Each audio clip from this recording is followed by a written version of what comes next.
ನಮಸ್ಕಾರ. ಕದಂಬ ನ್ಯೂಸ್ಗೆ ಸ್ವಾಗತ. ನಾನು ಸೋನಿಕಾ ಸುದೇಶ್. ಸುದ್ದಿಯ ವಿವರಗಳು.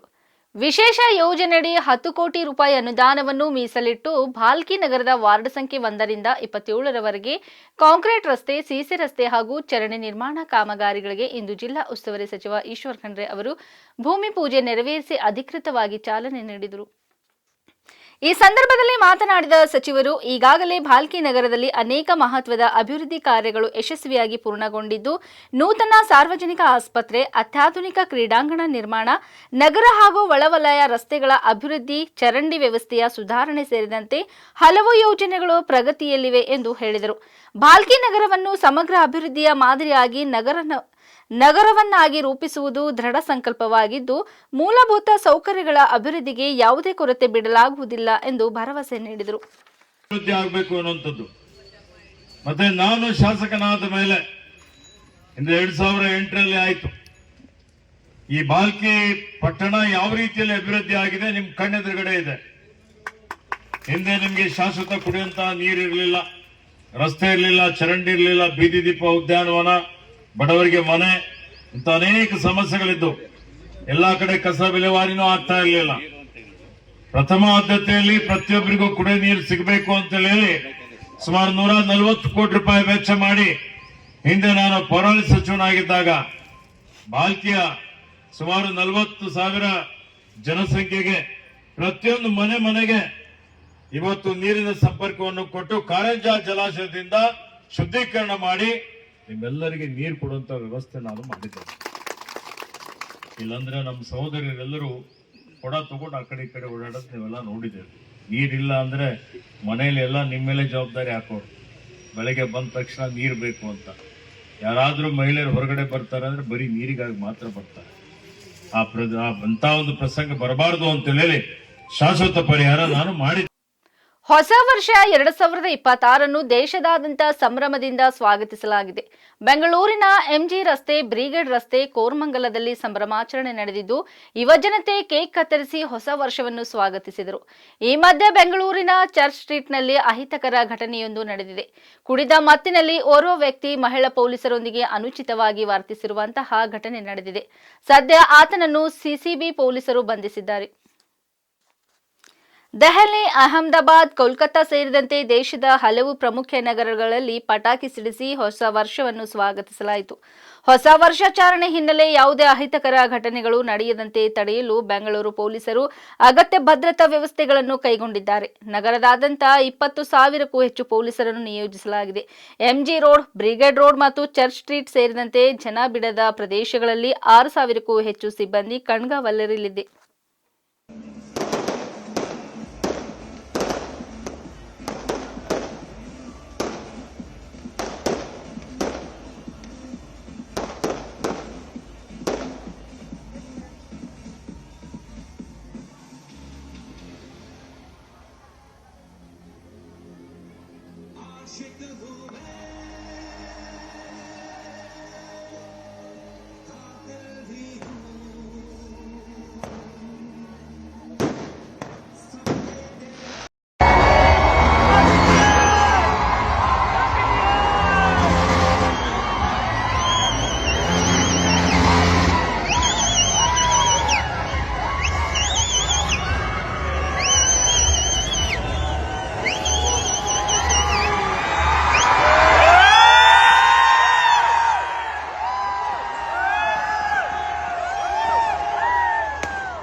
ಕೋಗಿಲು ಕ್ರಾಸ್ನ ಫಕೀರ್ ಬಡಾವಣೆ ಕ್ರಮಣ ಸ್ಲೀಪರ್ ಸೇಲ್ಗಳ ಕೇಂದ್ರವಾಗಿರುವ ಅಪಾಯವಿದೆ.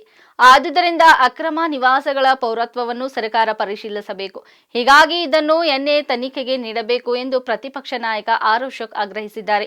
ಕೋಗಿಲು ಕ್ರಾಸ್ನಲ್ಲಿ ಒತ್ತುವರಿ ತೆರವು ಮಾಡಿದ ವಿವಾದಿತ ಸ್ಥಳಕ್ಕೆ ಪ್ರತಿಪಕ್ಷ ನಾಯಕ ಆರ್ ಅಶೋಕ್ ಅವರು ಬಿಜೆಪಿ ಮುಖಂಡರೊಂದಿಗೆ ಭೇಟಿ ನೀಡಿದರು. ಸ್ಥಳದಲ್ಲೇ ಇದ್ದ ನಿವಾಸಿಗಳ ಜೊತೆ ಮಾತನಾಡಿದ ಅವರು ಗುರುತಿನ ಚೀಟಿ ಹಾಗೂ ಇತರ ದಾಖಲೆಗಳನ್ನು ಕೇಳಿ ಪರಿಶೀಲಿಸಿದರು. ಭೇಟಿ ವೇಳೆ ಸ್ಥಳೀಯ ಮಹಿಳೆಯೊಂದಿಗೆ ಮಾತುಕತೆ ನಡೆಸಿದ ಅವರು, ಇಲ್ಲಿ ಎಷ್ಟು ವರ್ಷಗಳಿಂದ ವಾಸಿಸುತ್ತಿದ್ದೀರಿ? ಕರೆತಂದವರು ಯಾರು? ನಿವೇಶನ ಮಂಜೂರು ಮಾಡಲಾಗಿದೆಯೇ ಎಂಬ ಪ್ರಶ್ನೆಗಳನ್ನು ಕೇಳಿದರು. ಇದಕ್ಕೆ ಪ್ರತಿಕ್ರಿಯಿಸಿದ ಮಹಿಳೆ, ಕಳೆದ 25 ವರ್ಷಗಳಿಂದ ಇಲ್ಲಿ ವಾಸವಿದ್ದೇವೆ ಎಂದು ತಿಳಿಸಿದರು. ಇದಕ್ಕೆ ಆಕ್ಷೇಪ ವ್ಯಕ್ತಪಡಿಸಿದ ಪ್ರತಿಪಕ್ಷ ನಾಯಕ ಆರ್ ಅಶೋಕ್, ಗೂಗಲ್ ನಕ್ಷೆಯಲ್ಲಿ 1 ವರ್ಷದ ಹಿಂದೆ ಮನೆಗಳು ಇರಲಿಲ್ಲ, ಯಾರ ಬಳಿಯೂ ಗುರುತಿನ ಚೀಟಿ ಇಲ್ಲ ಎಂದು ಹೇಳಿದರು.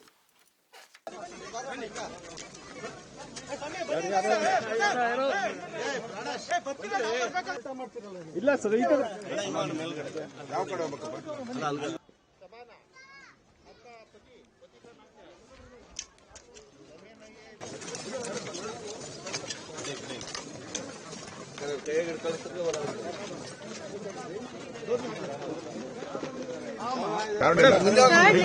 ಮೇಡಮ್ ಯಾಕೆ ಊರಪ್ಪ ಕಟ್ಟಾಗುತ್ತೆ ಗುರೋದು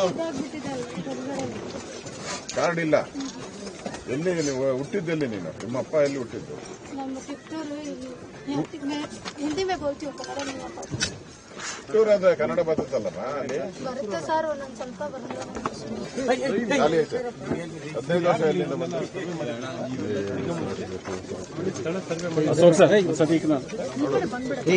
ನೀವು ಮಾಡಿರ್ಲಿಲ್ವಾ? ಇಲ್ಲಿ ಇಲ್ಲೇ ಇಲ್ಲ ನಿನ್ ಮನೆ. ಗೂಗಲ್ ಮ್ಯಾಪ್ ಅಲ್ಲಿ 1 ವರ್ಷದಿಂದ ಮಾಡಿರೋ ಗೂಗಲ್ ಕಟ್ಟೇ ಇಲ್ಲ ಮನೆ ಇಲ್ಲಿ. ಅಂತೀಯಲ್ಲ, ಮದುವೆ ಆಗಿ ಎಷ್ಟು ವರ್ಷ ಆಯ್ತು ನಿನ್ಗೆ? ನಿನ್ಗೆ ಎಷ್ಟು ವಯಸ್ಸು ಈಗ? 24 ಅಂದ್ರೆ ಮದುವೆ ಎಷ್ಟಕ್ಕಾಗುತ್ತೆ? ಇನ್ನು 15 ವರ್ಷ ಬರ್ಬೇಕು ಅಂದ್ರೆ 20 ಅಂದ್ರೆ 10 ವರ್ಷಕ್ಕೆ ಮದುವೆ ಆದ. सर हमारे हस्बैंड है 125 साल से। 25 साल से 100 हस्बैंड हमारे। ಹಸ್ಬೆಂಡ್ मैं शादी होके 6-7 साल।